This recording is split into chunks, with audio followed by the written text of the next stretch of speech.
¿Cómo se formó el canon del Nuevo Testamento?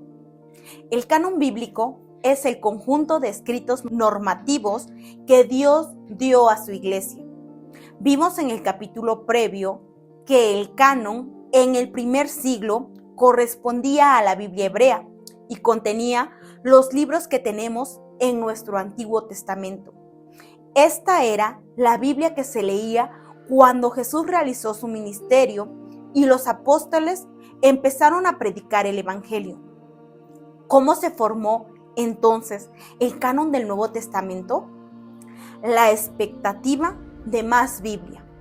Para empezar, la comunidad cristiana primitiva tenía conciencia de que Dios iba a dar más escritura aparte del Antiguo Testamento.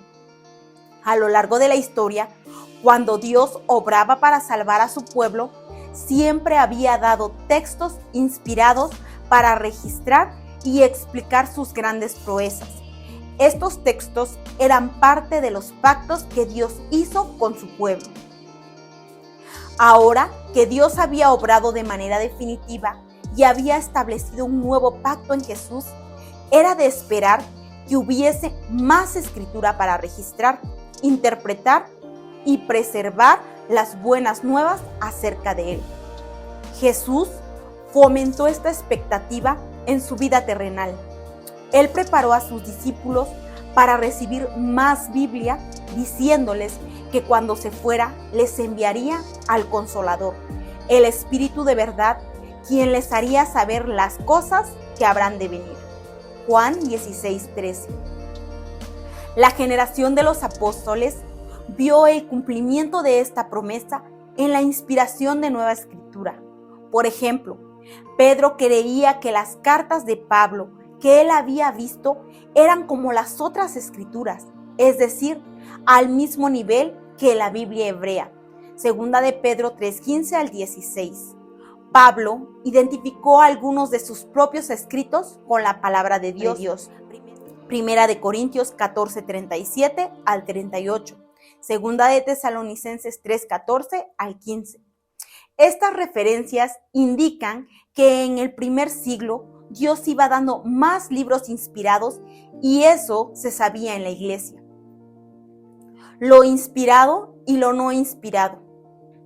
Ocurrió, no obstante, que estos nuevos libros inspirados no vinieron con una lista de contenidos y no eran los únicos que circulaban en la iglesia primitiva.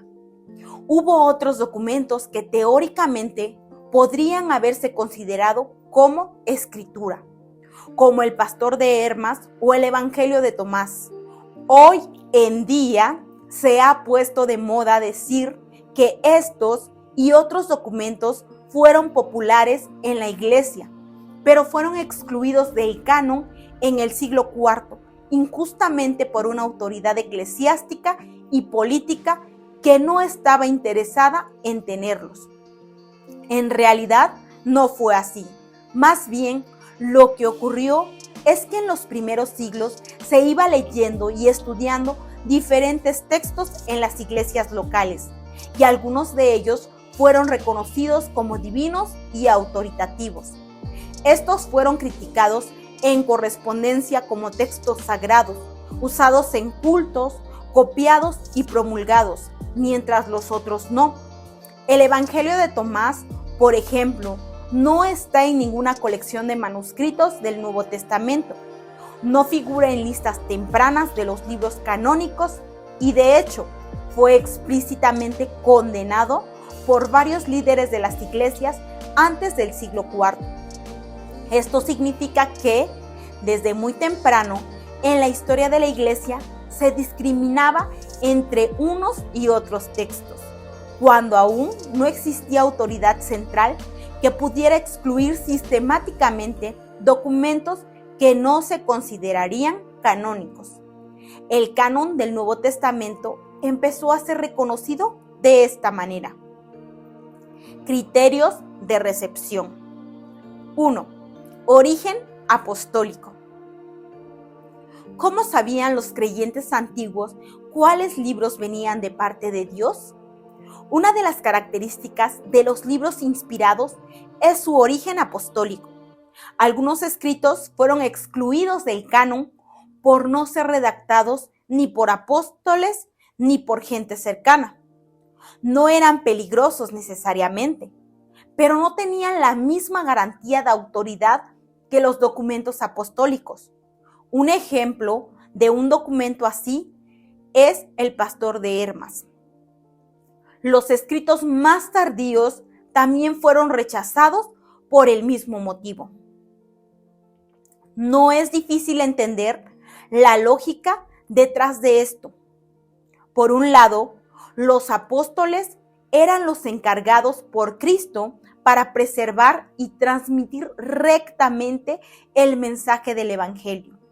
Ellos eran los ministros de un nuevo pacto, 2 Corintios 3:6.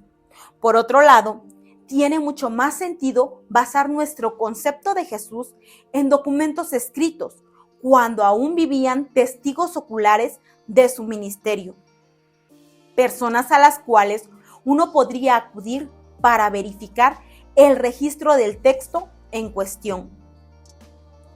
Tales documentos tienen mucha más probabilidad de ser fidedignos que otros escritos un siglo más tarde e incluso después.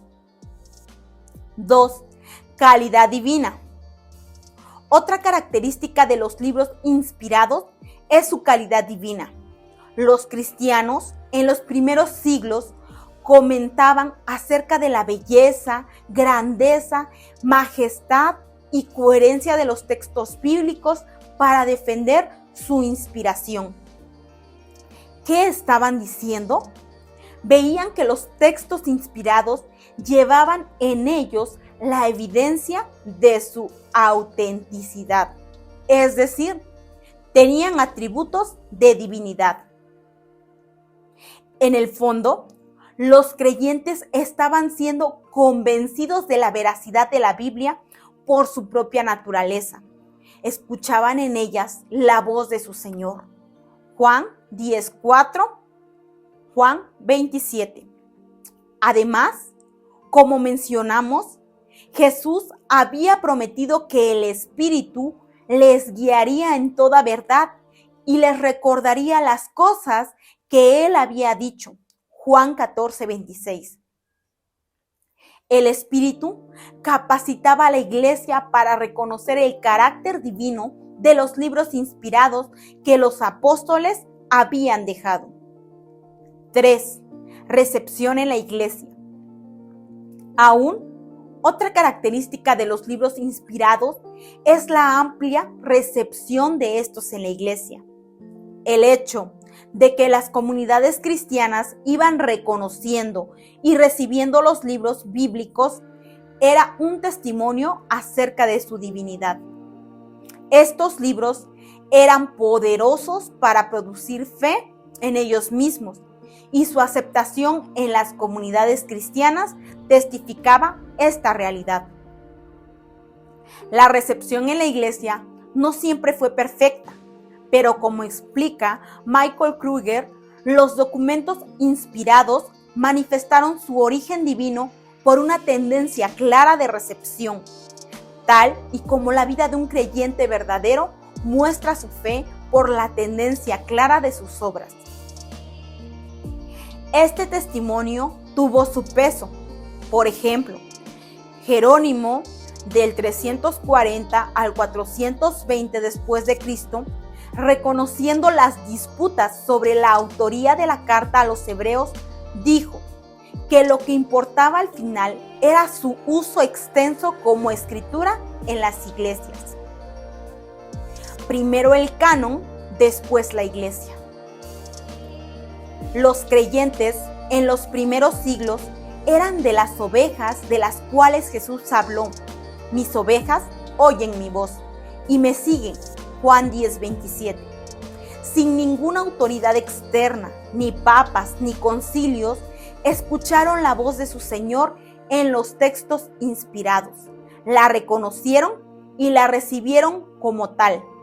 El fragmento muratoriano del 170 después de Cristo incluye una lista de libros muy parecida a la que usamos hoy como Nuevo Testamento. Ireneo del 202 después de Cristo, igual en su tratado contra las herejías. Encontramos también una lista completa de los libros del Nuevo Testamento en una carta de Atanasio en el año 367 después de Cristo. Puede parecer que ha sido necesario que transcurra mucho tiempo para llegar a este punto, pero tenemos que recordar que para recibir los documentos inspirados, la iglesia tenía que conocerlos, y entonces no existían ni fotocopiadoras ni internet para difundirlos rápidamente. Al final del proceso, los 27 libros que tenemos en nuestro Nuevo Testamento fueron aceptados, y esto sin ninguna decisión de una autoridad eclesiástica centralizada. Todas las grandes tradiciones cristianas los aceptan hasta el día de hoy. Por lo tanto, podemos resumir la formación del canon del Nuevo Testamento así. El canon fue determinado por Dios y su autoridad reside en sí mismo, no en nada más fuera de él. Si el canon dependiera de alguna autoridad externa, dejaría de ser la máxima autoridad. La iglesia no confirió autoridad al canon, más bien lo que la iglesia hizo fue recibir y dar testimonio acerca de los libros inspirados. El canon crea a la iglesia, no viceversa. Segunda de Pedro 3:7, Primera de Pedro 1:23 al 25, Santiago 1:21. Podemos dar gracias a Dios por entregarnos su palabra.